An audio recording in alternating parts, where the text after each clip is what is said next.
Greetings, Moonlight Citizens. This is the Moonlight King here with another episode of Moonlight Kingdom Podcast. We are in episode 25. I'm not 100% sure. I tend to lose count. I tend to lose count what year, how old I even am. I tend to skip the year 2000 because much like the world, I pretty much skipped the year 2000. Everybody really skipped the year 2000. We'd all kind of like to forget the year 2000. But moving aside from Y2K, we are focusing now on this episode that covers Game of Thrones, The Last of Us, well, a bunch of other things too. You know that movie Booksmart's in here, Hunger Games, all that on this episode of Moonlight Kingdom Podcast. Let's get into it right here in 3, 2, 1, boom.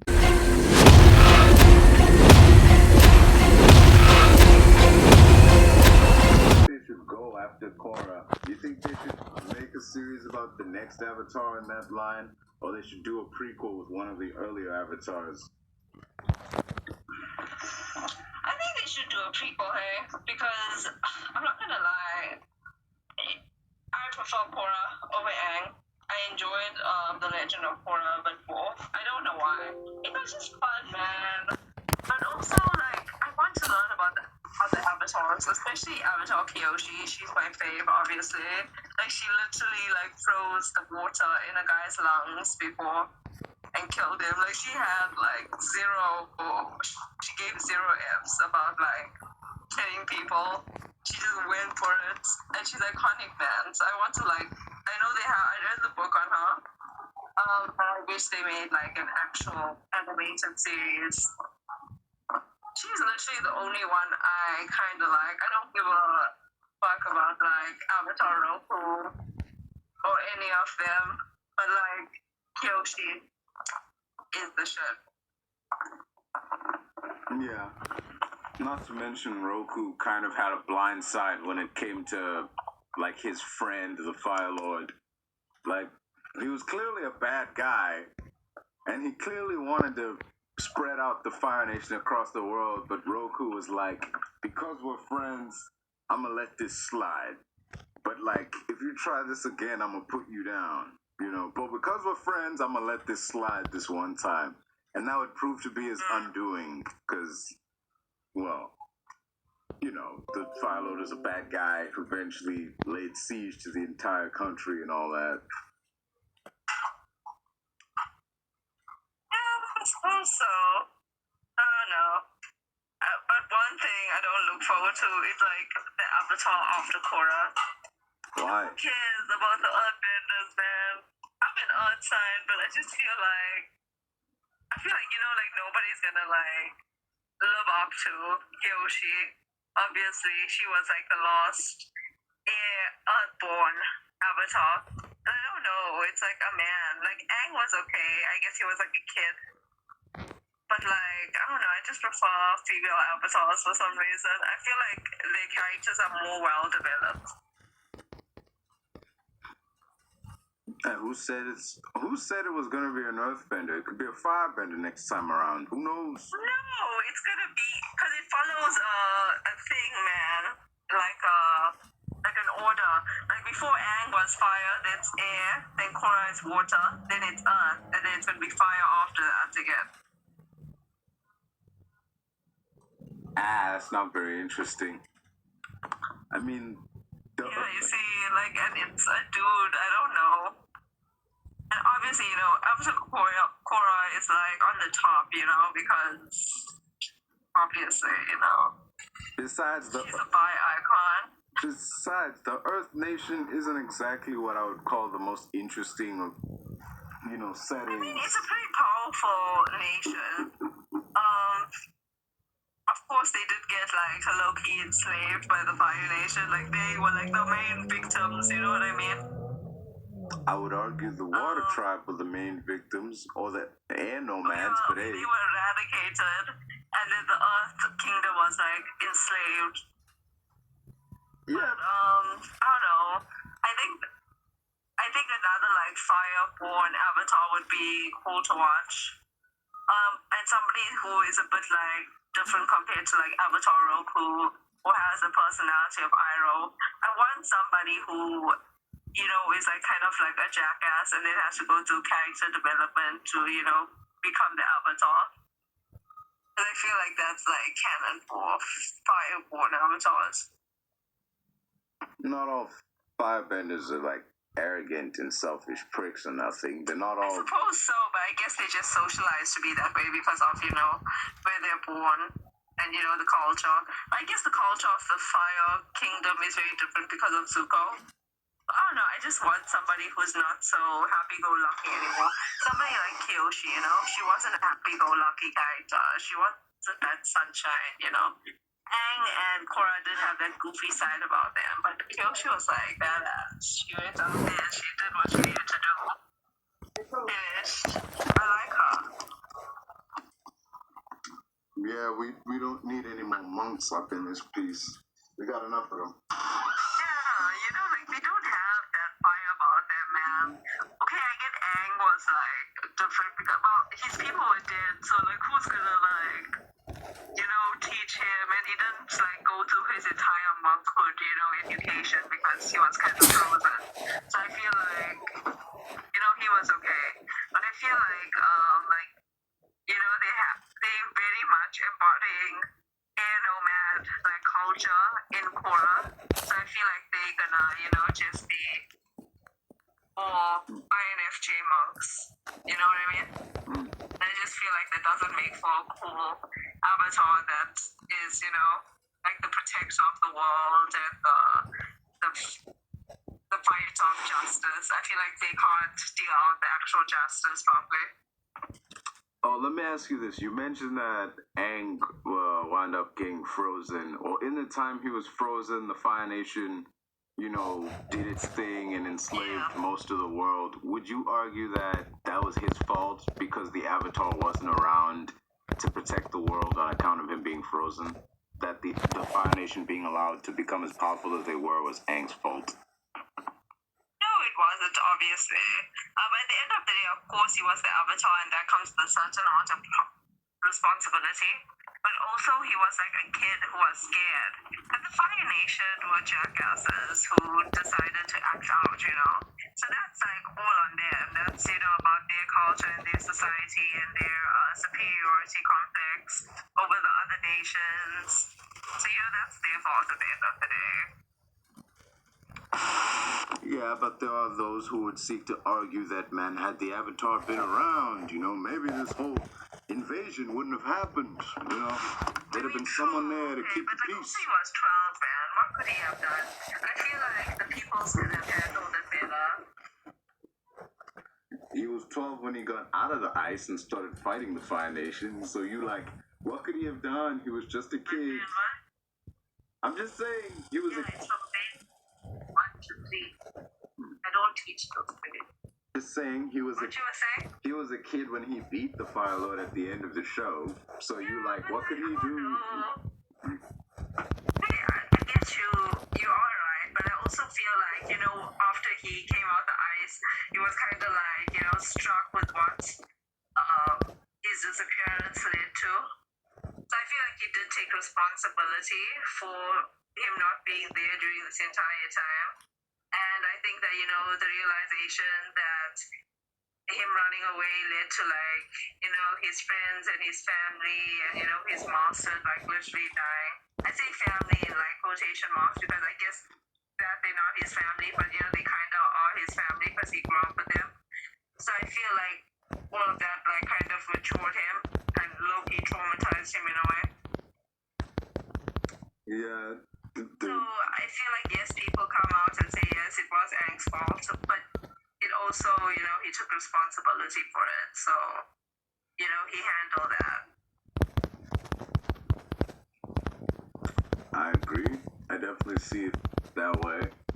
He did step up when the push came to shove and it was time to, save the world and, bring an end to the tyranny of the Fire Nation. But, with the show coming out, a lot of things had to be changed around, because this is a lot of... I love the cast, man. Yeah, me too. Everybody looks how they should look.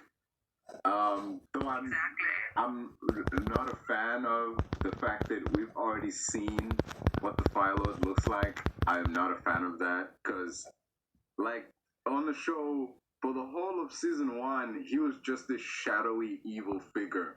We didn't see anything. We just saw a silhouette in a chair, surrounded by flames. You know, like, and it was scary as shit. But in the show, we've already released images of, like, what he looks like. I'm like, we were going to see him eventually, but still, though, man. You know, we could have had that intrigue of, like, damn, what's he going to look like? You know, we just see this silhouette lit up by flames. Or we just see his hand tapping on the thing, like, in this menacing way. It's just a hand, but the show makes it look menacing as fuck. It's literally just a hand resting on a chair. And we just feel like... Yeah. But still, But anyway, what I am looking forward to more is if, like, this show is a success, I hope they make, like, an avatarkorra one. You trust Netflix with that? No. Imagine who they would, like, cast as Korra. I would be so disappointed if they mess her up. Yeah. I mean... And I love, like, you know, Korra and Asami. And I like that, you know, Korra is, like, shorter than Asami. And I like the whole dynamic, and I feel like Netflix will 100%, like, you know, just ruin that. Some shows are just unadaptable for live action. True. And Netflix doesn't have... I get that The Last Airbender is a bit more adaptable, so maybe they should do, like, a Korra, you know? Maybe, maybe not. They've already made a decision that's riled up a few fans. You know, the Avatar TV show, the cartoon, takes place over the course of a year. Even though it's 3 seasons long, it in universe takes place over the course of 1 year. They've decided to do away with that, and because it would be ridiculous. Because in a cartoon, characters can stay exactly the same for as long as you want them to. But in live action, you know, actors age and they change. So having the whole show say that, oh yeah, this takes place over the course of a year, but like, you know, that's ridiculous. People grow old, and shows can take months and months to film. So,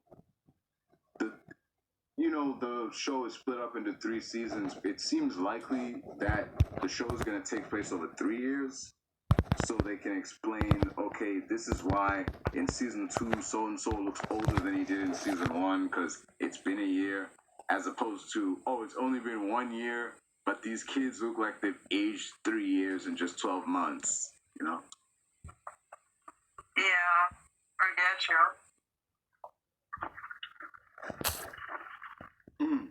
Oh, there was another thing they did. They cut out Sokka's sexism.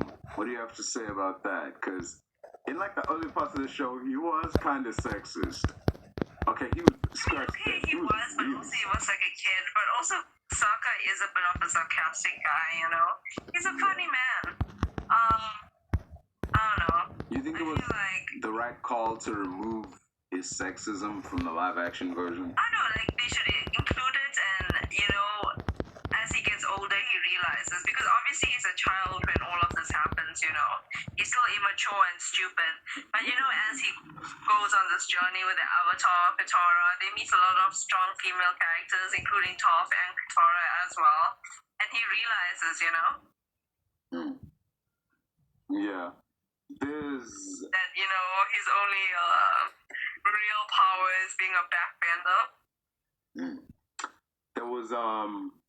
There was this one episode, like when I found out they cut his sexism out of the story, there was one episode that came to mind.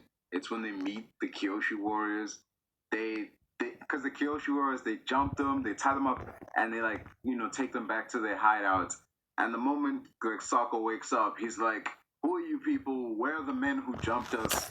And they're like, no men jumped you, it was us. And he immediately is like, nah, like, where are the guys who jumped us? No way we got jumped by a bunch of girls. If you cut out his sexism, he's not gonna say that.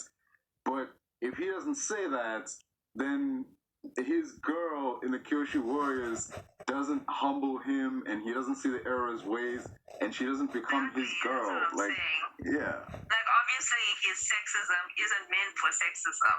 It's used as a tool to, promote feminism, and that women can do, just as much and even more than men. So I feel it comes down to how they use it. Yeah.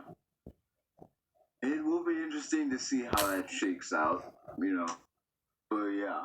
Yeah, I mean, obviously, Suki is a badass, and I love their relationship. I low-key feel like he should have ended up with Toph, though, when they got older.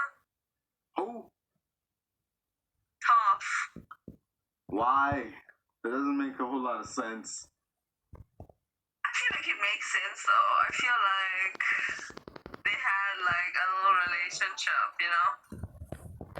I don't think so. I think it was more like an older brother, little sister type deal, but I don't know about that. But we know that Toph ended up. We know that Toph ended up with someone. She does have a kid in Legend of Korra, so we know she got with somebody. Obviously, she has a kid. Yeah. I love her. Yeah, Chief Beifong. All these years, I did not know Toph's last name until I saw, wait. It generally didn't. Because they don't be saying that. They don't be saying what people's last names are. Everybody's on a first name basis here. Oh, okay. That's nice. Yeah. I mean, I get that. It makes sense for Chief Beifong to be Toph's daughter, Yeah, I mean, she can metal bend, so that's definitely enough cause to justify that. I just hate that, Toph, I don't think she got married to him, so I think it's her baby daddy. It's just a nobody, It's that dude from that air temple that's a mechanic guy, I feel like he's a nobody.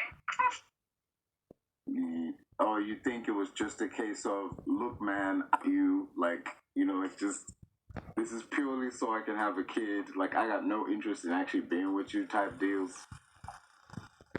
Yeah, I don't know. I don't feel like Toph's the motherly kind, Given how a kid turns out, I agree with you. Yeah, low-key traumatized and dysfunctional. But I don't like about Chief Beifong is that in season 1 she was the stereotypical stick in the mud cop who talks down to the hero who doesn't play by the rules.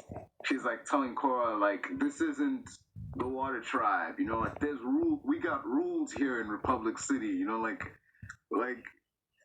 I get it. That character does exist in real life, but and she does warm to Korra eventually, but it was annoying those first couple episodes. It's yeah. I get that, she's not a healthy person. She was traumatized as a kid because of her mother and those kinds of things. She had high expectations for her. And what happened with Tenzin, She was in love with him. Then he just chooses this rando girl over her. Yeah. I mean, I would also be, a mean, nasty bitch if I was her. I mean, I went through that. To be fair, they both had a lot of expectations up to them. I mean, Tenzin was Aang's kid. Well, he's one of Aang's kids, but still, though, man, you're the son of the Avatar. That's some serious expectations to live up to, man. Also, but also, it irritates me. Yeah. I don't know. And I get that Toph created the whole police force and those kinds of things. And she's a great character. I love Toph. I mean, she didn't so much. She shouldn't have been a mother. I'm just saying, I'll agree with that, but I'm saying she didn't so much create the police force, the metal bending cops. They were there in the form of the tlouellie, but she just sort of took the secret police and made them the police. That's basically what that is, because those cops, they're basically tlouellie agents But instead of being the secret police doing shady shit behind the scenes, they're the regular cops doing shit in broad daylight now. True. Oh, shit. But anyways. That was... I like that they, included, the main gang in Korra, even though they weren't, the main characters anymore. Yeah. I like that Fire Lord Zuko was there in that one episode. Yeah, I love Fire Lord Zuko. He's probably the best one from all of them. He ended up the best, Yeah. And he was, the worst. Him and Mai. I wager they were good king and queen. Yeah, I think they were too. Yeah. I do feel bad for Azula though. What? At the end of the day, what she did was horrible, and she was low-key a bad person. But she was also just a kid, Just a kid, my ass. That chick was nuts. But what's the word? I sympathize with her a lot because let's look at it this way, right? So obviously she was the better twin. She was the protege. She was, The chosen one. She worked hard. She was just overall better. And yet Zuko was always the one meant to be the Fire Lord, the next Fire Lord, because he was a do-gooder. Not to mention what happened with her. No. He was firstborn. He was gonna be. He was firstborn. He was gonna be Fire Lord even if he was a chick. She favored Zuko because Zuko was he had a similar personality to her, and he was a bit more sensitive. So I think that just effed her up, man. And she just ended up, gravitating towards her father and just taking on his horrible traits instead. Yeah. I'm sorry. Also, Iroh, when Iroh's son died, he obviously spent a lot more time with Zuko. So Zuko had these good influences in his life to kind of sort out the effed up stuff his father did to him. And Azula did not have that support structure, except for her father. Yeah. But yeah, you're right on that one. I'm just curious, like you said, you feel sorry for the woman who, the last time we saw her, she was screaming and rolling on the ground, handcuffed and spitting fire everywhere. I would do the same thing, let me tell you. If my brother, who I've lived in the shadow, for my whole life, and he was always seen as the crown prince and the favored one by so many of our family members, I would also be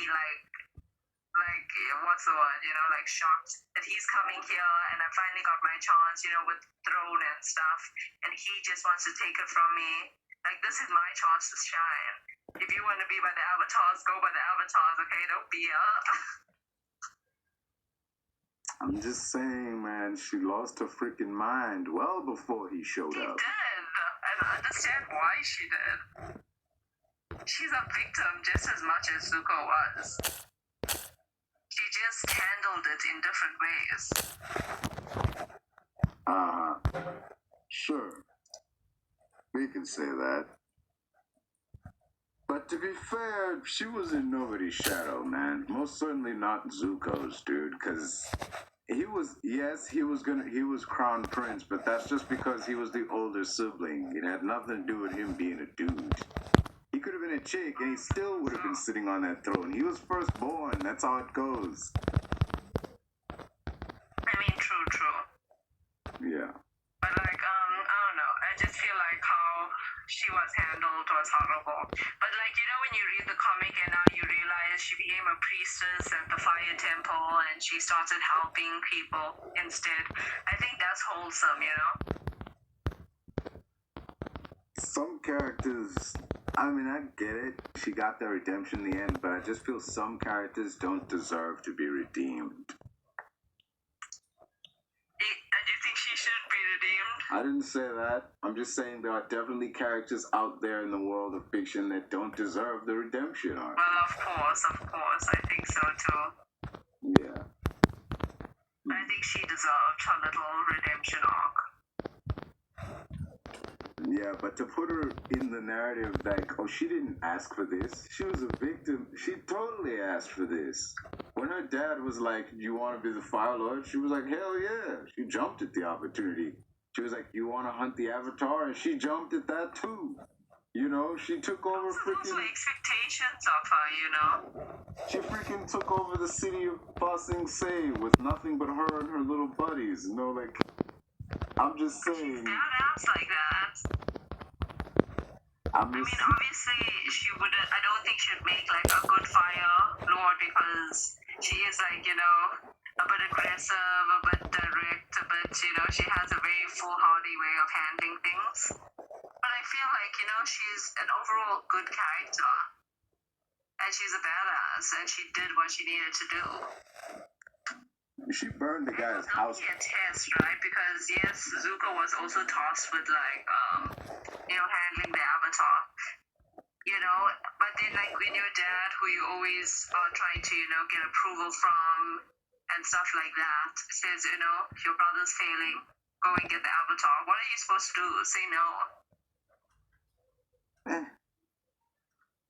But this idea, like, she was a victim. She may have been initially, but in the end, by the end, no. She was a willing participant. Her victimhood showed so much more at the end than at the beginning.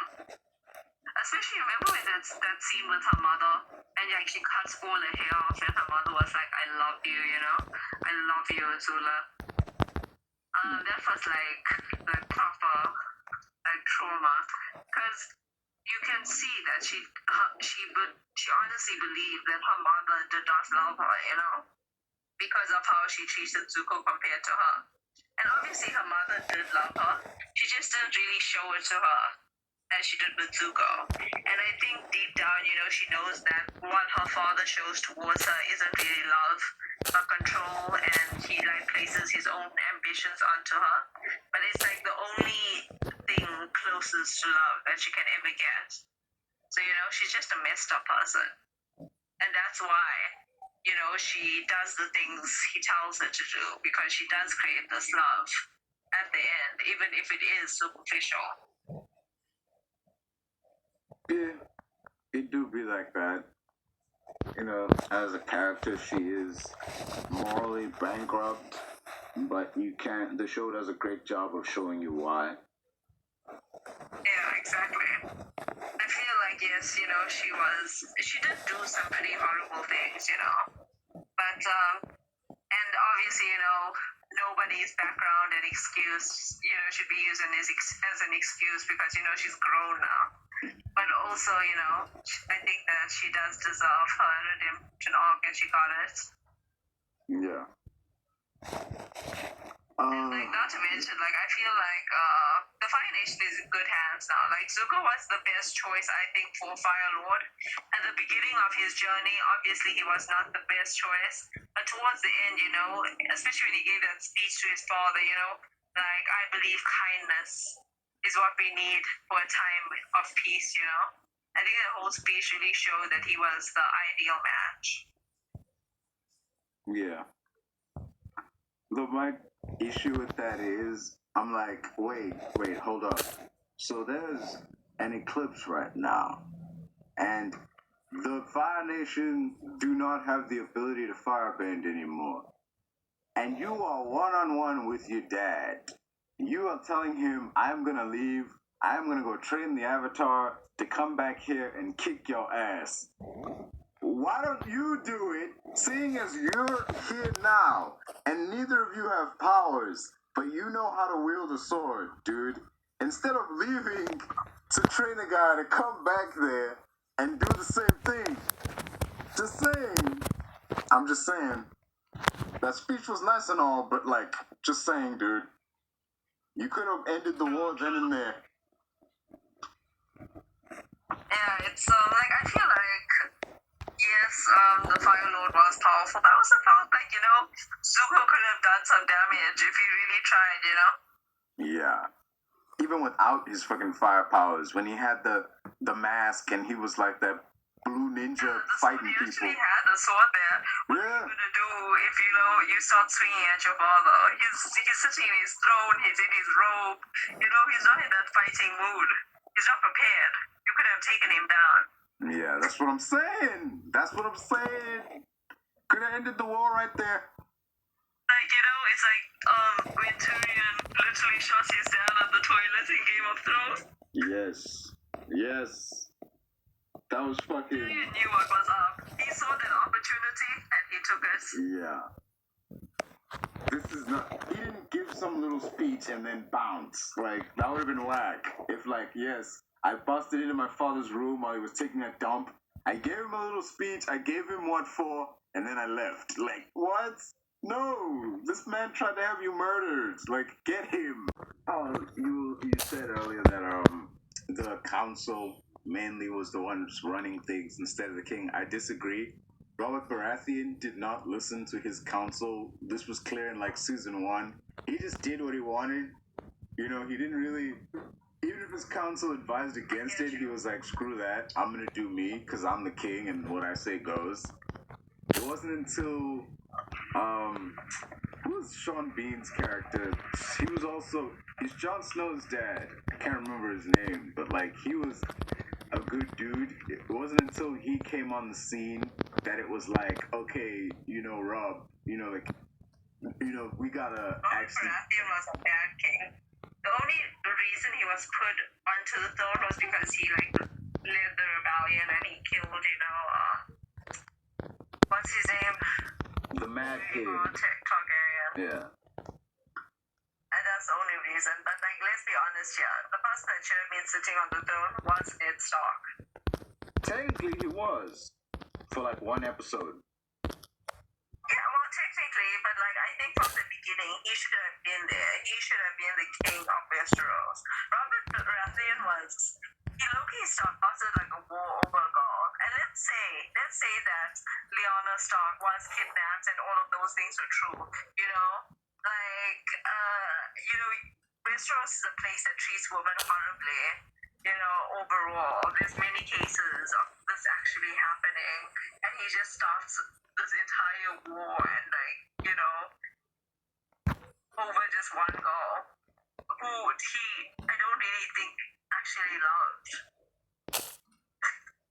It's the principle of things, man. You can't have the king's girl and then him just do nothing about it. Even if you don't like her, man. Appearances are everything over there. I get you, but still, man. Nobody loved anybody on Game of Thrones. It's like marriage was for the sake of politics, man. I get that. Marriages were never really about love. I mean, look at Sansa. How many times did Sansa get married? Now that you think about it. Oh wait, no, there was one. And that's between Rhaegar and Lyanna.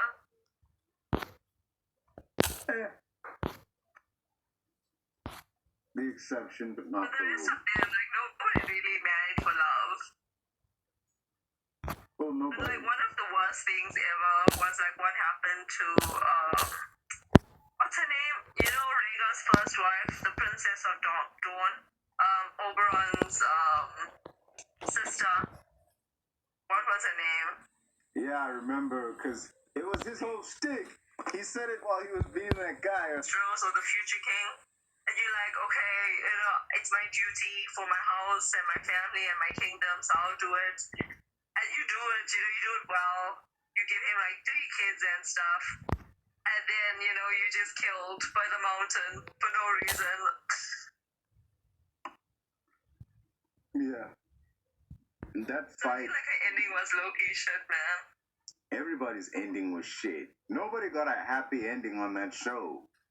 True, nobody at all. I think maybe the only person was what's her name? Arya got an okay ending. I feel like she wanted to travel, she wanted to do things with her life, and she did those things, You say she had a happy ending, being. Didn't she wind up as her sister's right hand when, like, she became queen in the north or something? No, she went. She said she wanted to see what was east to Westeros, so she went on a journey. Jon Snow and Sansa said goodbye to her at the dock. Oh, right. But still, you think feel like one would think she's had it with all the freaking traveling. What with going to train with that guy with, like, the faces. At Essos, yeah, I guess, That character, though, the character of Aryastark, just, if anything, it proved. I feel like Arya is just like, she's not the lady type. I can't imagine her, like, being, the head of a house or giving orders to people. She's not that type of person. She's not even a leadership kind of person. She's like a lone wolf, So I feel like that was the best ending for her. Like, okay, her and Gendry had like a little bit of a romance, and it was cute, But that was just like an experience she had with one of her friends to have the experience. She shagged that. She's embarking on this journey by herself to just have more experiences. I'm pretty sure that was just the best ending for her. Nah, I'm pretty sure she shagged that dude because she didn't want to die having never shagged anybody. Okay. Just saying. Jon Snow's was the worst, though, huh? Yeah. Because it kind of like reaffirmed like his place in society. Like, he was born a bastard. Well, technically he wasn't, but he was born like, as a kind of bastard. Like, people viewed him as this bastard. And, he had a place in society. And the only, real, thing he could really do for himself was during the Night's Watch. And at the end, he just ended up in that same place. I hate the fact that season 8 was them just cutting the legs off Jon Snow as a character. Everything that made him special was stripped away in that season. That's what I'm saying. It was like for naught. Yeah. Like, he literally, he fought the battles, he did the things, he brought together the kingdom to fight off the Night Walkers, and now he's getting punished for all of that. Because, like, okay, obviously, what happened with Daenerys was kind of shit, But, I won't blame him. Because, like, imagine if, like, you find out that this person you care about and you low-key love is, like, a monster and she kills so many people, Yeah. And you feel like, out of love, you do have to kill her because, like, you have to kill this person she's become because she's not that person you loved anymore. So I would have done the same, to be honest. There is an example of this. There was this guy in the movie Shutter Island. He came home one day. Oh, You've seen Shutter Island? Yes, Leonardo DiCaprio. Yeah, so you know what I'm talking about. He came home, and like he knew beforehand that his wife wasn't well, but he didn't really, do anything about it. Cause like, what could he do? He was just a guy. So he comes home and he finds that his wife has drowned both of their children. Yeah. So he kills her, cause like, realistically, what else could he have done? I mean, exactly. At the end of the day, I get it's murder because, like, he did it, like, after he found the kids. If, like, she was actively killing the kids and he killed her, that would be defense. But it was, like, more of revenge. But, like, I get him. Like, I would do the same thing. Imagine, like, you married to this person and, they're having issues and you have kids together and you have this life together and you wouldn't ever think, they'll go that far. Because, yes, they have issues, but you built all this together, And then one day you come home and you find it, like, literally broken, destroyed. Like, how do you even react to something like that? It's not. Like, I would do the same thing. I would probably do worse, to be honest. Bro. They'd have to, like, shoot me to stop me. Honestly, yeah. There wouldn't be no Shutter Island. There'd be a funeral. Well, technically, there'd be 4 funerals. I mean, it would be my funeral because they'd have to shoot me because I go bald. don't forget it would be like your spouse's funeral, you know, because he died on the same day. Just saying. Okay, yeah, true. Damn. But yeah. I remember such like a favorite dream of a movie, but I loved it. It was amazing. Yeah. Because it kept having you like guessing the entire time, you know? It like put you in the mind of this mad person. Yeah, and when that ball finally drops and like Ben Kingsley hits him with the reveal, like, you're not a cop. I mean, spoiler alert for a movie that's like a decade old. But like when he hits him with this like reveal, like, you're not a cop. You didn't come here off a boat. Like, you're a patient here. You've been here for years, man. It's like, you would think he's just gaslighting him. This guy is just some shady dude trying to gaslight a cop into thinking that he's crazy. But then Mark Ruffalo comes out of the shadows. It's like, oh, fuck, he's right. Like, none of what we've been seeing is real. Because we've been seeing it from the lens of a crazy guy. So, yeah. Exactly. And it kind of makes you like root for him. So like you are in denial yourself, you know? Yeah. That ending, though. That ending when he's like asked him the question, like, hey, which is better? To die as a good guy or to live your life as a bad dude? And he walks away. That shows like he knows what's going on. He knows like yeah, I'm gonna be executed. Because they told him straight up, like, if you continue with this delusion that you're a cop and you're here to solve a case and you don't admit that you are who you actually are, we're gonna have to kill you. Not lobotomize him, but still, they're gonna have to lobotomize him. He knew that. He could have easily just been like, okay, I am who you say I am. I'm crazy. I did do all these things and lived life in this nut house. But instead, he willingly chose to be lobotomized because, like, it's better that he be lobotomized thinking that he's this hero, this shining cop, than for him to live the rest of his life knowing that, yeah, I murdered my wife because she killed my kids. You know, like, just, it's better to die a hero than live long enough to be a villain. Yeah, that was a crazy movie, man. One of the best movies, I think. You know, like how I hate the movie Prisoners. Why do you hate the movie Prisoners? Like, I don't like it, man. I feel like it's underwhelming. What? They save the girls, they get the lady, I mean, they get... I don't know, it's underwhelming. I don't know, man. I just don't like it.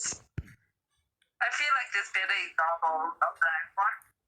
Like, you know, like, what would you do for love? There's, like, better examples, you know? Because that's the whole premise. Like, how far would you go for your loved ones or to save your loved ones? And, okay, they went pretty far, you know? But, like, I don't know, it was an underwhelming movie. Like, there's so many better examples. One such example is something you and I both love, which is The Last of Us. Oof. Oh. That is some villain type shit. I mean... But you understand me, right? I mean... They both cover the same premise, but The Last of Us just does it in a different way, man. It just makes, you know, I don't know, the whole fact, you know, that they use, like, different points of views to, like, you know, make these villain characters, or who you thought the villain characters were, into these morally great characters that, you know, went through trauma themselves, and this is the response to that trauma. And, you know, the people that you thought were good, you know, you're thinking in your head, yeah, you know, they're good and I like them because, you know, they're the main characters, but also they are shitty people who did shitty things as well, you know? There is one funny scene in the movie Prisoners. Well, a scene that I found funny. There was this moment where Hugh Jackman gets in, like, Jake Gyllenhaal's car, and, like, he's, like, sitting there, and Jake Gyllenhaal's character asks him, like, where have you been?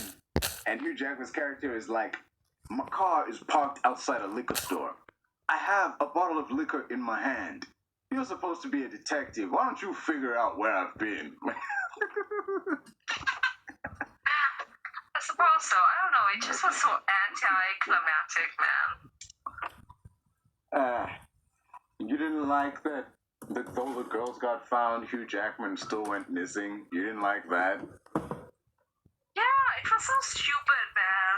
Like, I don't know, it was a very unsatisfactory ending. You get what I mean? You would have preferred if, Like, it left me feeling unsettled. you would prefer he got caught? Like they found the guy he'd been beaten up and then they arrested him? Is that it? Yeah. Wow. I would have preferred that. How disappointing. Anyway. I suppose The Last of Us is the same. It has an unsettled ending because of what happened, you know, It's not supposed to be a between happy Ellie ending. and Abby. Did you hear that they're making Last of Us 3? I know, but they do the Last of Us remastered. Yeah, but I know they're gonna do Last of Us Remastered. I'm talking about like they're working on Last of Us 3, and like there's this consensus online that, you know, if they do Last of Us 3 and it's a continuation of the events, people are like, we do not want to see Abby and Ellie now being friendly with each other, like uniting against a common threat. Like we don't, because that's normally how these stories go. Like. If they do a continuation from number 2, Abby's going to be the main character. She's going to rejoin the Firefly, and she's going to come after Ellie for the kill. So this time it would be Abby fighting Ellie. I am not a fan of that though, man. Like, just remember earlier I said some characters don't deserve to be redeemed. Like, if they go this route of like Abby and Ellie teaming up to fight some common enemy, that's what I meant. Like, some characters don't deserve their redemption. Like, Ellie does not deserve to be redeemed from this shit. Because at the end of the day, what Ellie did, I love Ellie obviously, but what she did was horrible. Yes. Like, you know, like, because, you know, we were a fan of her from, like, the first one, and, you know, she was funny, and she was a cute little character, and then in the second one, you know, we were like, oh, wow, she's so much older, and we're playing as her now, you know? Yeah. And then you realize, like, she does some pretty horrible things, and it, like, it sends you into, like, I don't know, like, a kind of, like a state, because you have to, like, work through it. Like, yes, I like Ellie, but, like, she's turned into this monster. Yeah. I mean, the point of that was to show, like, you know, there's revenge is not the way to go, man. There's no true winners if you go for the revenge. Like, just also, I may be in the minority to say this, but screw Tommy, man. Screw that guy. He's a piece of shit. I hate Tommy, to be honest. I didn't like him. And you know, like, when he came to, like, Dina's and Eddie's house, and, like, the things he said. Seriously, screw that guy, man. Like, the guy just rolls up and, like, look, I can't go out and get this chick because I'm too messed up. Go out and do it for me.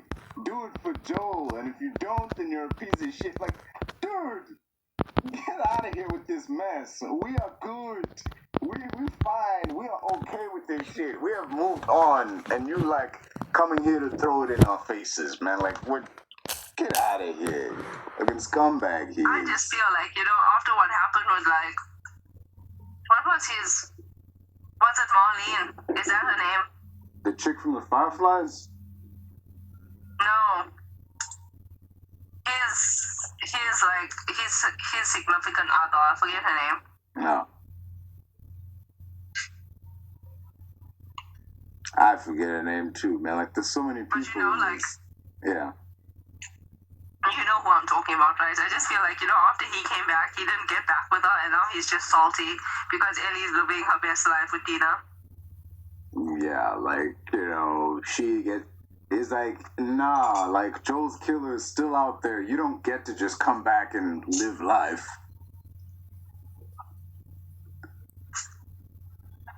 True. It's definitely a pain. You know, I feel sorry for I don't remember his name, but that Asian guy, that he was basically... Oh, Jesse. He was just a sperm donor when you think about it. I feel sorry for that dude. I feel very bad for him, but I also feel like Tina would not have been with him, regardless of, whether it was his child or not. Like, that's what I'm saying, man. Like, he's just there and give her a kid, and then, like, that's it for you, pal. Like, sorry, we don't... The story no longer needs you anymore. Kindly exit the game. Oh, shit. True. Oh, can I put you on hold for a second? Okay. We took a detour to Shutter Island first. Then we went to The Last of Us. Mm-hmm. There is a very neat narrative flow of events that led there. It's like... I think so, too. I mean, it's kind of like that Charlie Day meme where he's, like, standing there in front of this, like, huge mind map and he's, like, laying it all out, but, Yeah.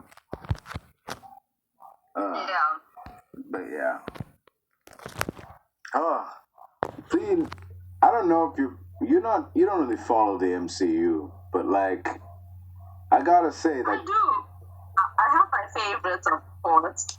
I'm really into Spider-Man because, Spider-Man is just such a diverse universe, compared to the rest of them.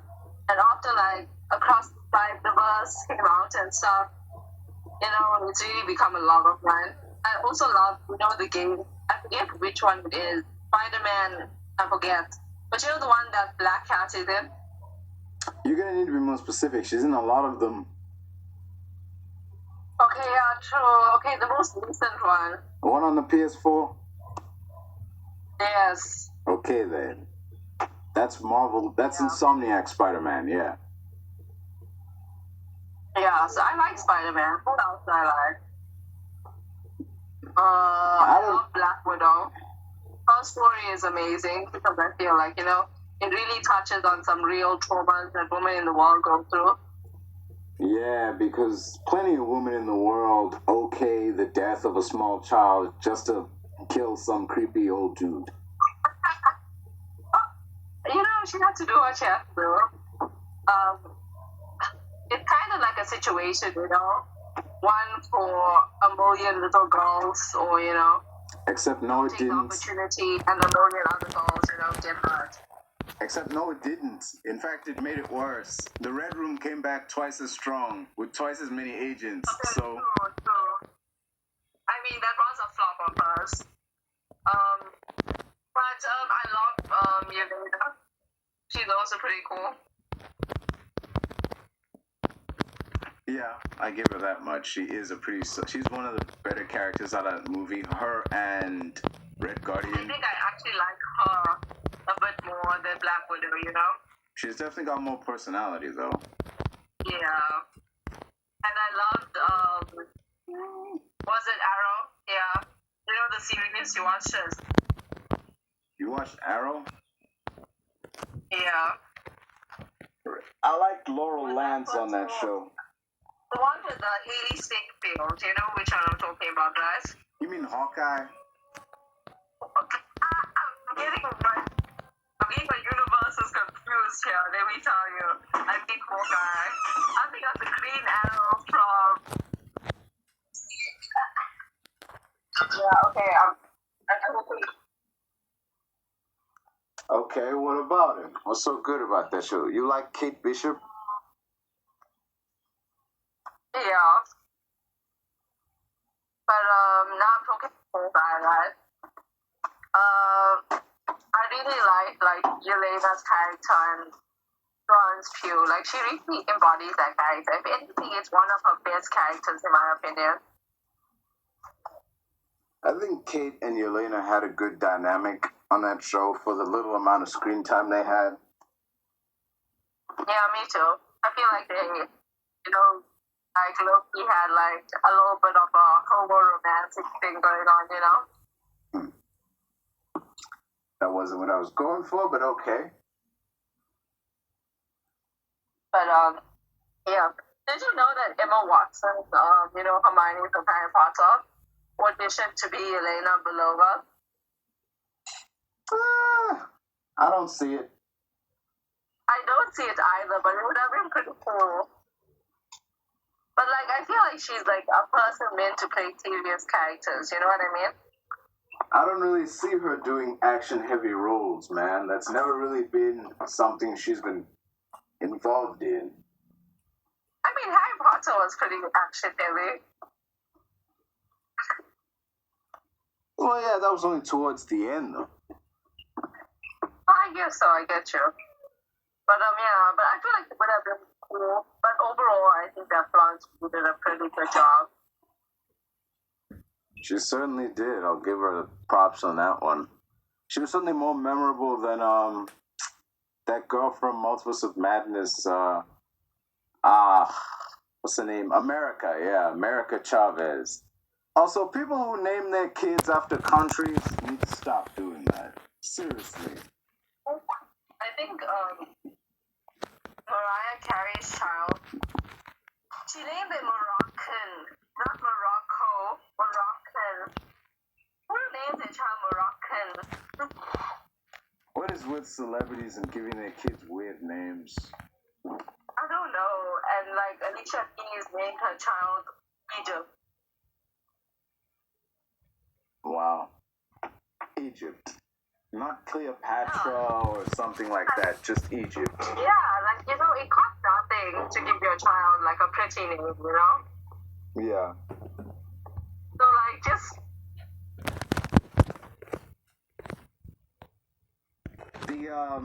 You mentioned The Last of Us. Like, they cast, I can't remember her name, Caitlin Dever.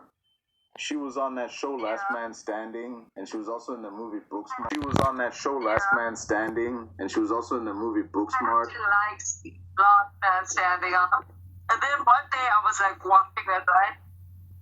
Something like that sound like, you know, like pro-Trump, pro-conservative. I was like, huh? And then I Googled this, and I realized that the dude that plays, you know, the main guy in The Last of Us is like a Trump supporter. And it's like a conservative show. And I was like, oh my gosh, my life has been a lie. I don't really care about all that. Like, Tim Allen can vote for whoever he wants to vote for. I just care that the show is funny. I don't put much thought into it. It's a pretty fun show. But like, okay, let's be honest here, okay? Caitlin Dever, or whatever her name is, should have played Ellie. She's gonna be Abby. But she looks like a good Ellie. And like, you know, Ellie is that darker kind of type. She's a butch, you know what I mean? She's like one of those Home Depot butch lesbians, you know what I mean? And she has that vibe, even in The Last of Us, I mean The Last Man Standing, you know? The character, I forget her name in it. I think it's Eve, right? I think That's so. her name, Eve. One of them. Yeah, you know, she's very like a tomboyish kind of person, you know? So I can imagine her playing an Ellie. I can imagine her being that chick from Life is Strange. That too. But like, I don't know. She doesn't play a good Abby, man. She's too small. Like, okay, maybe I'm biased because like Abby's one of my favorite characters. But like, I don't know. Like, they should have like chosen someone better. Like obviously, like Abby and Dina and all of them have like real life like face. They had like, you know, the face models. Mocap people, yeah. Yeah, you know. And like, I actually follow Abby's face model on like YouTube because I watch her streams and stuff. She's like a game streamer. Like, I don't know, just find somebody who's a bit more similar looking than. And I don't know how this girl is gonna transfer to Abby. Abby is a muscular girl, you know. She got a good few years. Working out every day. But like, if she doesn't meet those Abby expectations, then I don't want it, man. We got a good few years before that season 2 starts filming, you know. She can get buff. Yeah, but is she gonna be Abby buff? Like, Abby was literally one of the buffest people in that show. You know, it wasn't like, okay, like, you know, when you look at Ellie, she she has a bit of muscle on her, when she takes off her shirt. You can see this girl has seen some days, she does a few workouts here and there. But she's like feminine strong, Abby, she was in the gym lifting the weights every day. Out of anger, out of the bed, she had the sports going on. And that's what Caitlin Dever needs to channel in the gym. She's get into that character, she's like big buff and muscular. And Abby's also kind of tall, right? So? She's not like a short lady. Caitlin Dever is definitely a short lady. I mean, in comparison to most people, yeah, but we don't know how tall she is with the girl who plays Abby. The girl who plays Abby is pretty short too. Like when you're thinking of it, okay, remember when we used to play as Abby? Like she was around like many male characters, like Scott and what's his name? Manny. She was almost their height. So she mustn't be like some short girl, man. They better put her in some like platform shoots or something. Yeah, or those boots with the lifts in them. Yeah, true. Because she's not that's the whole point of it, that she is a straight lady. And, but she is a very, she has this masculine vibe and energy about her. And that's, the character. And that's, they're trying to pull off the thing that, that gender and gender expression and sexuality are different things. At the end of the day, Abby does look like a lesbian, but she isn't. And it's okay to just be a manly woman. And that's one of the things I love about her, Yeah. I want to see some muscle ladies, people like women that can just kill a man right there. And like Abby looks like that kind of person, Funny enough, she is that kind of person. you mentioned Hunger Games, and funny enough, in the books, apparently Katniss was a lot, not a lot thicker, but a little thicker than Jennifer Lawrence. But apparently when they started filming the movie, they actually wanted Jennifer Lawrence to lose weight. Yes, exactly. But actually, in the book, Katniss is described as being a bit because she did this with child, right? So they're all basically starving. So she is a bit on the thinner side. But they wanted Jennifer Lawrence to lose weight, not because of the character, but because they just thought she would look off-putting on camera. That's what I'm saying. And she was like, nah, it would mean a lot to the people who read these books to see people who look like them. And then you actually look at Jennifer Lawrence now and they thought that was fat. They thought this woman was fat? Come on. This is ridiculous. Dude. It is ridiculous. Yeah, it definitely is. You know who would actually make a good Abby? Jennifer Lawrence, if she dyed her hair blonde. Isn't she kind of old? Is she kind of old to play Abby? Okay, let's put her in Hunger Games time. She's old now, obviously, right? But let's say at that age, at 23 years old, she would have played a good Abby. She seems too nice. She's a tall lady, right? She just seems too nice, though. But okay, Katniss wasn't a nice character. I know that, but Jennifer Lawrence, looking at her, she just seems too nice to play Abby. But Abby also wasn't a nasty character. But you didn't look at this woman and think she was. You did not. You can see the goofy side of her. She's she's jokey, she's funny, she's a bit, charming and charismatic, and that's the real Abby. Yeah, and but she kind of turned into this person, because of what happened to her father, and she wanted revenge. Yeah. So, that kind of birds Ellie, because Ellie is a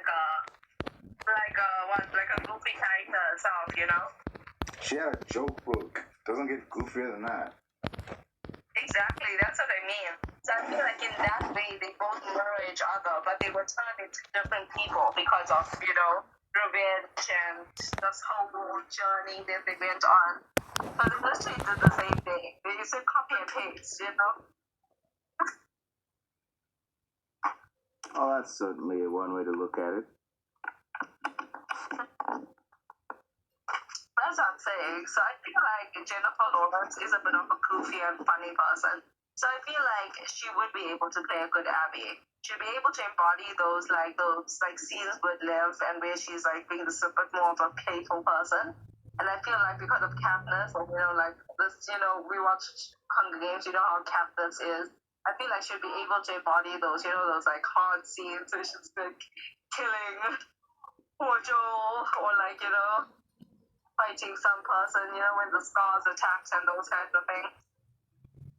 There was what was I gonna say? Oh yeah. When it comes to I remember seeing the behind the scenes thing, like the mocap without take away all the CGI and they show the actors in the scene. During that very scene where Joel dies, and it's when you see it, it's you can tell the girl playing Ellie, she's not acting. In her performance, damn, you'd swear she was watching, Troy Baker die or some shit. The way she was acting, and when Troy Baker was explaining it, he knew he just had to lay there and not move. But he would he said he would occasionally open his eye a little to see what was going on, and he could just see she was going through some shit. She was really damn, this woman is not acting. And you see it in the gameplay, god damn, dude, this is real. In that moment, in that headspace, witnessing this scene play out, this is real to her. Yeah, but did you know this makes sense? Because the voice actor for Ellie, the person playing her. Yeah. She actually contributed a lot to Ellie's character. Yeah. Ellie is the character we know her as today because of that lady. She's also on the show. She played Ellie's mom. Yeah, I know. She plays Ellie's mother. I was so excited when I saw her. Because, you heard Ellie's voice. It was, weird, I mean, it wasn't weird. It was a nice touch. It was a fitting way of saying, I think it was. Thank you. Also added Joel's voice actor. I mean, I don't think that was necessary, but I was glad they did it. It was nice. It was a touch. It was a cute little touch to add Ellie's, voice actor there. It was also, I think it was a good deal because I feel what's her name? Ellie's actress, I forget her, Bella something, Bella Ramsey. Yeah. No, I don't like her. I'm gonna be honest, I feel like she's not a good Ellie. Are you for real? Not because of the way she looks, okay? I think a lot of people came off of her looks. I feel like she does look a bit like Ellie. She has that rugged, tomboyish look about her. I don't know, Ellie's mannerisms and those kinds of things, she just didn't get right. I didn't like her hair. Her hair? Yeah, it just didn't look quite right. When she tied it back, there was way too much forehead visible, Yeah, sure. And also, Ellie has, straight hair. Yeah. You can see Bella Ramsey has, curly hair. And don't get me wrong. And also, Ellie had, a reddish hue to her hair. It wasn't, exactly dark. Yeah. So I wish that they, added those. Maybe if they added those kinds of touches to Bella Ramsey, maybe we would have liked her a bit more. She was on Game of Thrones. She was she was that kid ruler of House something. Something moment. Yeah. She was the one chick to stand up and be alright, I'll fight with Jon Snow and my house too. She was she had bigger balls than every other dude in that room. It was what the hell? She really a good character in Game of Thrones. I really liked the character. Yeah. Mormont. Yes, it was House Mormont. That was good. Yeah, but I don't know. But I feel like if they make a Last of Us 3, I'll be very excited, obviously, because it's been years. It's literally been years. You know who wasn't a good kid ruler for their house? John Aaron. Well, of course. Did you meet his mother? Well, yeah, but still, dude, that kid was messed up. He was pretty messed up. He was. And But you know who was a really good child ruler for their house? You know, in House of the Dragon? I haven't seen You know it. the It's scene gone. with Rhaenyra? You haven't seen it? No. Oh my gosh. I've got it saved, but I just haven't had time. Okay, fine. We'll talk about it and watch it. Anyway. But damn, So though, watch man. it, man. Season 2 is gonna come out soon. You don't realize that. Yeah, I know. I be paying attention, just that that scene. I think the first time I saw that Aaron kid really creeped me out a bit, because it didn't creep me out, but I was like, what the hell? Because he was sitting on his mother's lap and his head was resting on her chest, while his mother was talking to Catelyn Stark.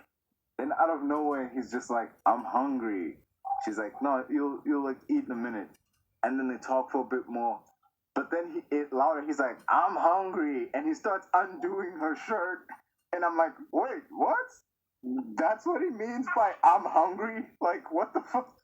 What the hell? Isn't he 12? What the hell is he? That weirded me out, man. Is there anything coming out? I'm just saying, he's a pretty old kid. I think she's very much past her breastfeeding days, you know? Yeah, by about a decade, man. Just saying. So, what is actually happening here? I think she is. I think, because, I don't know, man. I think she was breastfeeding him, because, I don't know. We don't know for sure, but, the fact that he, Maybe tried... it was, a mental thing. Maybe she, kind of, her body just forces herself to produce, you know? Huh? You don't really stop. I mean, yeah, you do stop after a while, but, you can continue pumping. They have, special pumps that let you do that. Maybe. Who knows? But it's just... Not back then. Obviously not back then, but,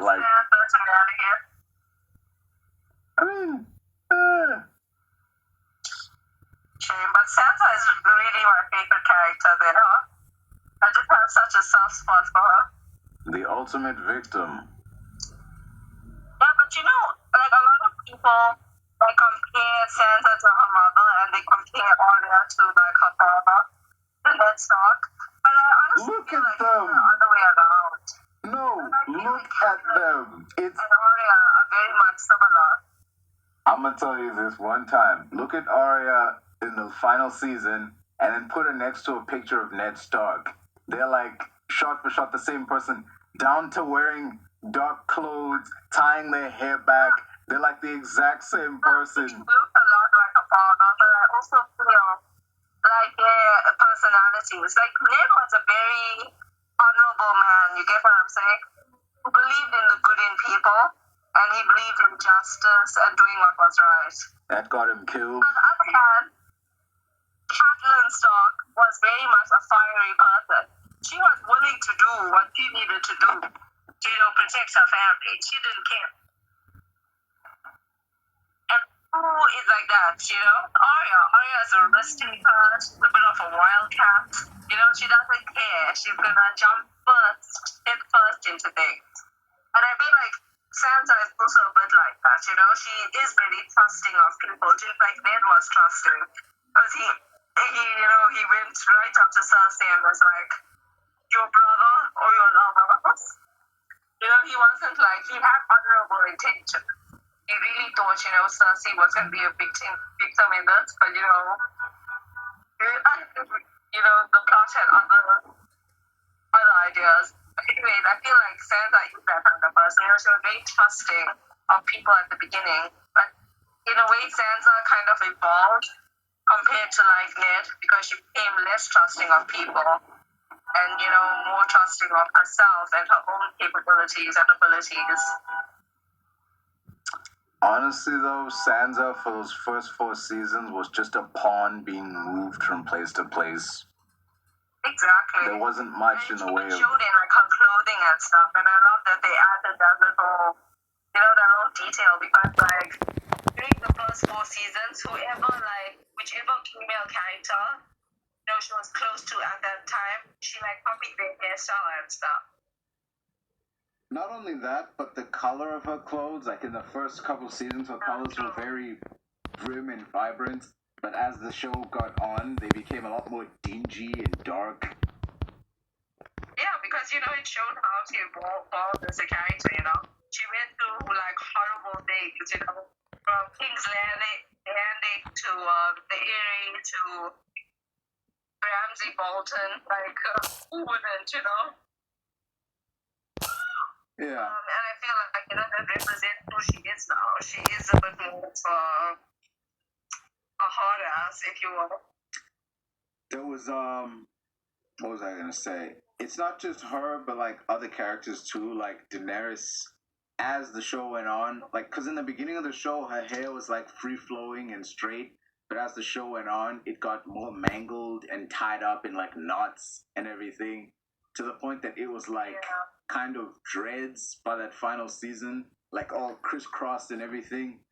And, like, apparently there was a thing, like, the reason they did that, it was to show, like the more people, like, the more she has to kill, the more battles she fought, her hair gets more knotted and more, like, thing is to show, like, this character changing over the course, because that, like, freeness and flowing and innocence is slowly chipping away with each episode or something. True. Daenerys was a good character, and I loved her outfit. They really told, like, a story, because, she wasn't, like, a warrior, she wasn't, she never had that warrior spirit. It was almost like she fought because she had to, because she wanted to. I'm not a fan of the fact that she just rode up and burned everybody, because that was the plan from the beginning. She straight up was like, when they arrived in, like, Westeros and she was meeting with, like, Tyrion, she straight up asked him, like, why don't I just ride up with my dragons, burn down the fucking palace, and then call it a day? And then, like, Tyrion stopped her and he was like, do you want to be the queen of Westeros, or do you want to be queen of the rubble? Like, just, like, this whole thing of amassing an army and, like, proving that the dead are coming and all that was to avoid her just riding in and torching everything. So to go through all that just to end with her flying in and torching everything makes all those seasons pointless. It's like, what did we do all of this for then? If she could just ride up and torch the place anyway. Like... Yeah, true. And that's what I hated about it, because George R.R. Martin did write an ending to Daenerys' story. And he even came out and said, I would have chosen something different. Yeah, I think he said, like, he wouldn't have had Bran end up as king, that's for damn sure. Yeah, because, like, I think that Daenerys, yes, she did go a bit more at the end, because, like, she had those genes in her already, but also, a lot of things happen to her. But I feel like she's supposed to be, like, the more involved character compared to her father, Like, yeah, she went through all these things, but, she's supposed to overcome it, It needs to be good damage, not just damage that you went through, And that's what the suckage part is. That it was like all for nothing. Yeah. Big bummer. Major bummer that there's so much, you could describe that last season as that. Well, that was all for nothing, wasn't it? Ugh. True. It was such a disappointment, man. But like, the funny thing is, we already know what's gonna happen in House of Dragon, right? Like, we know who's gonna die. We know how they're gonna die, you know what I mean? Not really. It's like hundreds of years before anything we know. That's the good thing about... No, because it's like in Game of Thrones, they say how Rhaenyra is gonna die, you know what I mean? Well, yeah, but we're not here for that. We're here for the journey to get to that. Yeah, I get you, but like, you know, it's like hard to like watch, you know, because you know that all these characters are gonna die. We know like Damon and Airbender are gonna fight. You know, those kinds of things. That's the problem with writing a prequel. A prequel that's set close to a time the original setting, because you know what they should have done instead? They should have done Aegon the Conqueror and his sisters. I don't know about That's that. what I would like. Because I love Visenya Targaryen, right? She was like a badass. She was like also one of the only Targaryens that made it to old age. Because a lot of Targaryens like die young, you know? I wonder why. But also like it's not hypocritical. I think it is because she's such a violent character, and yet she like survives so long. She's like the last one of her siblings to die. Like her sister, what's her name? Rhaenys dies first, and then it's Aegon, and then it's her. I think you mean ironic. The phrase is ironic. Ironic. Yeah. I'm not a fan of shows whose major selling point is anyone can die at any time. Like, if that's the case, then why should I care? Why should I care about this character's journey if they can die before they finish it? Remember how we felt when nedstark was executed in season 1? I was so confused. I'm like, wait. I thought something was gonna happen. Somebody was gonna rescue him at the end. Like I know he thought the hound or somebody was just gonna, just start swinging. But they didn't. I didn't believe it, man. I was like, wait, how the hell did Ned Stark just die? He's the main character. He's on the friggin' poster, man. Like, how is he the one dying here? What the fuck?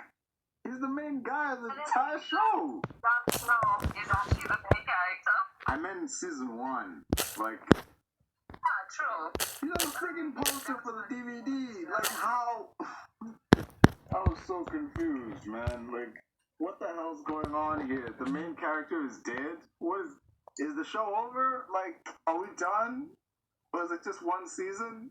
I mean, I knew that wasn't the case, because, like, it was, like, season 8 airing by the time, like, I started watching season 1, so, like, But, yeah. I knew that wasn't the case, but still, it was so surprising, like, damn. It also, thing is, it highlights this problem of, like, why should I care about this character if they can die anytime? Show where anyone can die. It creates a problem because what happens when you actually have an arc planned for a character and you put them in a situation anyone can die? That character can't die because you still have stuff to do with them. That creates a problem. And then you have characters who have plot armor, like aryastark in those last 2 episodes. There were buildings collapsing all around, and she survived. There was fire breaking out everywhere. She survived. Like, bullshit, lady. You should have died twice by now. But no, plot armor, we need you in the ending. You can't die here. In a show that's whole premise is anyone can die anytime, we can't have this character die in a situation where they well and should have. Like, it's freaking nonsense, man. It is crazy. But what you gonna do, man? I think the worst offender of this is The Walking Dead. Rick Grimes. Rick freaking Grimes. Just... Don't even talk, man. Oh my gosh. That pissed me off to no end, man. I actively swore. Because I remember when Carl died in season 8, that bummed me the hell out, man. I'm like, how the hell is Carl dying? Like, in the comic, he lives. He sets up this whole community and shit. Like... And everybody was like, who is gonna die? Who is this dude gonna kill, That was season 7, yeah. I like season Yeah, 7. it just When happened. Negan shows up, I love that shit. I loved season 7. It was my favorite season of the whole thing. Negan was like the highlight of the show. Whenever he was on, I was glued to the TV, man. Jeffrey Dean Morgan nailed that character. People were upset that he killed Glenn, but I'm like, bro, he was gonna kill somebody.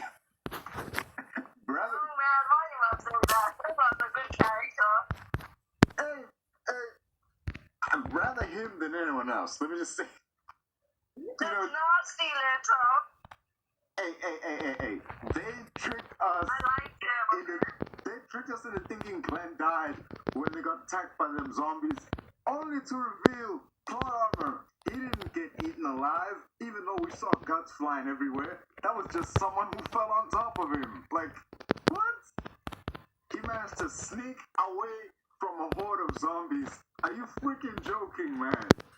Really? But in the end, he was killed by humans. Yes. In the end, he But did really, die. that just shows, that even in these worlds where there's monsters and zombies coming for you, you know, humans are still the most dangerous thing. It's cliche. To fear. I don't like that trope. It's cliche, man. Like, there's a zombie infestation or an alien invasion, but the biggest problem is other people. Like, I hate that shit. It's cliche. Yes, because like even in The Last of Us, right? Like you know those zones, those quarantine zones and stuff. And if you are like in the open world instead of those zones, like humans are gonna be your worst net because like yes, the zombies are gonna try to kill you, but the humans are gonna try to kill you to cook your things. And they don't kill you, they're gonna take your things. You know what I mean? It's cliche. Not coming for your things. I said it once and I'll say it again. The monsters aren't the real monsters. It's people thing. It's cliche. Just like, yeah, we get it. Humanity sucks. Move on. But honestly, if you and I had to live through a zombie apocalypse, we would both die. You know why? But to tell you what, Oh, yeah? it's because we both wear glasses, and if that shit falls off our face, we done. We can't see. Finished. It's not like we can just pop down to the local clicks and grab a random pair off the rack. Exactly. So, we are because of the, already natural selection hasn't chosen us, to survive. But, we want to, be like, no, just gonna wear glasses. But when, push comes to shove, we're gonna be the first ones that I honestly believe if there was a zombie apocalypse, we should all just move into the mountains. Realistically, the mountain. have you ever seen a zombie climb a freaking mountain? They can't even climb gates, man. Like, they don't climb anything. Okay. I get you because in The Last of Us, Jackson is located in a mountainous area. Yeah.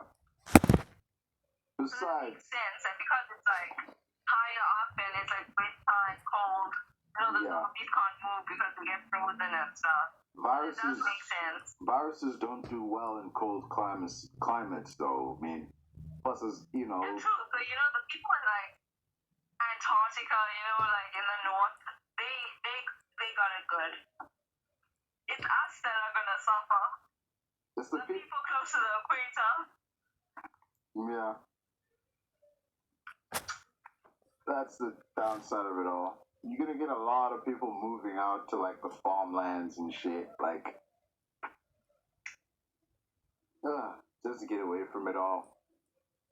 If we had, But there won't be us because we'll be there. there's a question that nobody actually stops to ask, like how long would it take for a zombie to starve? Could a zombie starve? Like, no one ever stopped to think about that. Supposed to go into like a dormant mode if they didn't like eat in a long time. No one thinks about that. Like, can zombies starve? Like, if no humans were killed for like. No, but most importantly, Neto, those bitches decomposing. That's what I'm saying. Wouldn't they? You know, especially here, like let's say the zombie apocalypse happened here. I don't think that would last like more than a few days because of this hot sun. The decomposition would be like, 10 times faster. Yeah. And then like there'd just be like mush on the ground, After a while, yes, that would be the case. If you really wanted to survive a zombie apocalypse, you would just quarantine the place and wait it out. Exactly. Hey, you remember the movie, okay, it's not a movie, it's like a series, of like 28 days later, 28 weeks later. That's a movie. Okay, yeah, but it's like a movie. It's like a series of movies. That's called a franchise. Okay, fine. Okay. Those aren't zombies. Franchise. Those aren't zombies, they're still alive. Okay, but they're kind of zombies, They're still alive. They're infected, yeah, but they're still alive. They're not zombies. Yeah.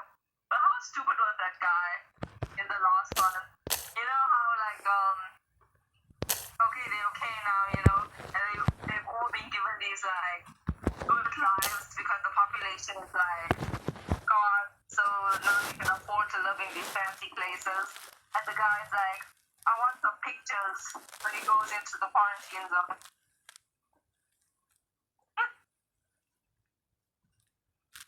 So stupid, and then he just starts the apocalypse again.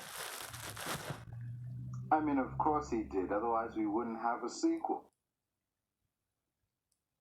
Oh, okay, true, but like, I don't know. If you got your memory, remember them in your memory. I would not even attempt to live my good life after I just survived an apocalypse just to go into another one, Let me ask you something. In the future, how would you relay the events of the COVID pandemic to your children? Would you tell them how it actually happened, or would you make it sound like some I Am Legend type shit? Like, yeah, there were quarantine zones everywhere. The army was swooping in. When it comes to how they went to school, like they checked those mountains, they had to.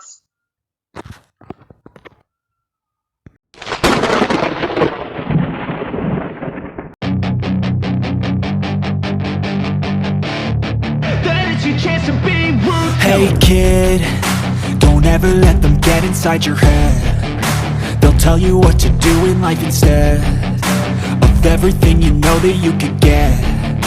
Don't let them guide your life towards regret. I'll fight for what I love with every breath. My past is filled with things I won't forget. I use them all to push me to my best. So treat the worst of times just like a test. If only I could go back in time, I'd tell myself that everything will end up alright. Just push yourself, test yourself, figure out what you like, and find your limits, don't be rigid, always work towards a prime. Surround yourself with open minds, people can change your life. A few friends with intent can help you feel alive. Find a passion, take some action, and with a little time, just be patient, make a statement, try to enjoy your life. They'll try to kick you while you're down. They wanna rise up while you drown. They wanna fill your head with doubt. They're silently scared that you'll figure it out. I'll make it look like I'm losing, won't bother hiding my bruises. And when they finally think you're wounded, then it's your chance to be ruthless.